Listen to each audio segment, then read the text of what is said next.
affect you guys going forward? Yeah, Kai, x-rays were negative, but we'll have to see how it goes tomorrow in further tests and treatment. Obviously we lost a great player during the game, which was tough. We didn't play particularly well. Thought we had a pretty good start. Level dropped a little bit. They got going on some transition breakdowns. They started getting 3 balls going and some offensive rebounds, some 50-50s, and got a little separation before the half. And then we struggled in the second half. So, we missed him, obviously, but it was a big adjustment tonight to play without him and James. But, that we've had that type of year. So we got to find a way to figure it out, to look at the tape and get better. Jared Greenberg, Turner. Coach, as you just alluded to, you've suffered numerous injuries throughout the course of the year. But at some point, does the team just get deflated and say enough is enough? And did you feel like tonight the team was lethargic and lacking energy due to taking another gut punch with the injury? Yeah, I don't know. Maybe that was in play a little bit. We didn't execute very well, and I think that was the gut punch. We had a hard time, executing offensively. We had some defensive breakdowns, like I mentioned, that uncharacteristically for this series, we gave them opportunities to transition or not matching up and giving up 3-pointers. So maybe that was some of it.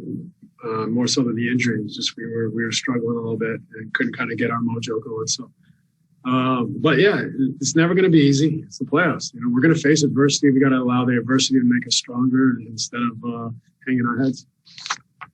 Christian Winfield, New York Daily News. Hey, Coach, obviously Kyrie was on the floor for quite some time and needed help getting up. So just in terms of the severity of the injury, would it be fair to say that it looks like he might not play in the next game? And if he doesn't play, does that then increase Kevin's workload, which is obviously a tricky thing given his injury history this year alone? I have no idea, what's going to happen with Kai in the coming days. We'll cross our fingers and hope that it's better than I don't know, better than what? Better than missing the next game. It is tricky with Kevin. We all got to pitch in. We all got to play together. We got to move the ball. And I thought tonight we got a little single-minded, looking for Kevin every time. Puts a little bit too much pressure on him. It makes us a little more predictable, I thought, which puts a lot of burden on him. So we got plenty of guys who have stepped up in absences this year and done very well. And I think we got to rely on each other to play a team game, move the ball. And, of course, we're looking for Kevin as much as we can, but within reason, without confining ourselves and being predictable. Brian Lewis, New York Post. Hey, Steve, I'm just curious whether, A, what does this do for Mike James's role? What are you going to need from him going forward? And secondly, if Kyrie is to miss extended time, does that impact you think James Harden negotiating to play, pleading to play, whatever? Well, I think, first with Mike, he's going to play. He's played for us since James went down. He's going to play again, but everyone's got to play. All the complimentary guys got to play and be aggressive and confident. So we're going to need everyone to give it a great effort, especially if Kai can't play. And then James, I think it's an independent case. I don't want James to be rushed back. If he's able to play next game or the game after, that's fantastic. If he's not, I don't want to rush him back and jeopardize, doing something worse or making this a long-term injury. So we'll see. We'll have to take all these things into account and evaluate them and try to make a smart decision. Joe Varden, The Athletic. Hey, Steve, you went pretty far away from Blake, it looked like, tonight. Is he okay, or was that a strategic decision? No, Blake is good. He's fine. He's played a lot of minutes. We've asked a lot of him, and coupling that with the fact that we want him to play a little faster. We were down in the game, so try to speed it up a little bit, go small a little bit more. That's all. But Blake's been tremendous for us in this series, and we're going to need him. But he's just played a ton, and we got in a hole there, and we tried to speed it up a little bit. Greg Logan, Newsday. Steve, what's your feeling about the defensive job that Tucker is doing on Durant, and does it seem like he's taking it personal after what happened last game? I mean, I don't see anything that's changed after last game. He's played. He played that way before they had their altercation. He's playing extremely physical and made it difficult. That's his role on their team.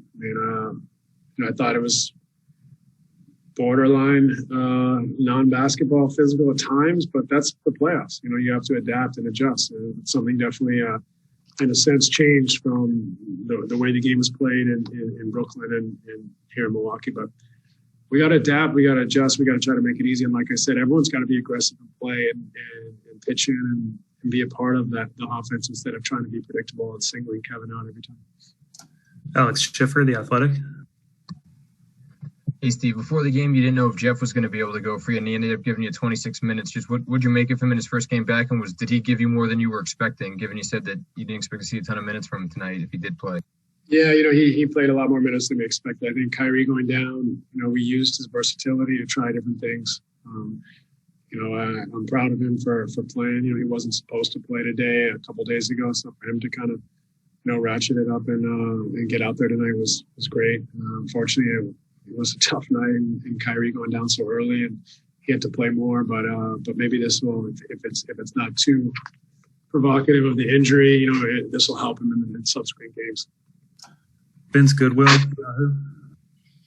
Hey, Steve, your experience has been more as a player through some of these topsy-turvy playoff series. I'm just curious, what is your message to them, whether it's about the tone of the series changing or the physical play? Like, what is the message, the overall message to the team?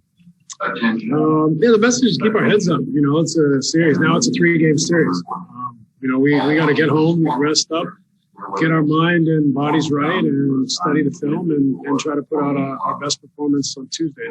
It's simple. We stay positive. We've had an adverse season. A lot of things have happened. We just remain positive, and that's what got us through the season. So we have to have that same mentality here and find a way to solve some puzzles and persevere. Last question, Stephen Bondi, New York Daily News. Hey, Coach. I know you said before the game that James has to clear, I think it was high-intensity loads on consecutive days. Given that, is there any possibility, or can he be on the trajectory of the next game? And then second question about Joe Harris, obviously struggled the last 2 games. What do you see there, and how much more do you need his offense if Kyrie is in there?